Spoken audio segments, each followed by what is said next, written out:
చాలామందికి తెలుసుండొచ్చు, కొన్ని ప్రాంతాల్లో కొండలు ఉంటాయండి. కొండల దగ్గర జై శ్రీరామ్ అనగా జై శ్రీరామ్ జై శ్రీరామ్ జై ఇట్లా ఎక్కువ వస్తుందన్నమాట. అక్కడికి వెళ్ళి నువ్వు నాశనం అవ్వు నాశనం అవ్వు నాశనం. This is what is all about ప్రకృతి.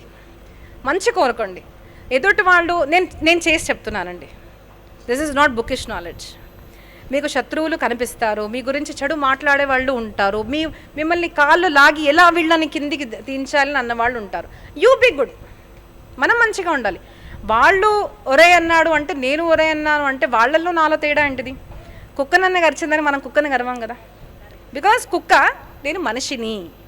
అలాగా కొంతమంది ప్రవర్తన మనకు నచ్చదు, కానీ మనమే ఉండాలి.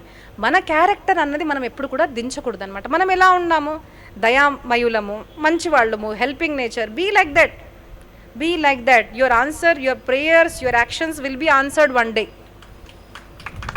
ఖచ్చితంగా ఆ వ్యక్తి మీకు సహాయం చేయకపోవచ్చు, కానీ ఎక్కడి నుంచో మీరు చేసిన సహాయానికి మీకు అవసరం ఉన్నప్పుడు అది దేవుడు పంపిస్తాడు.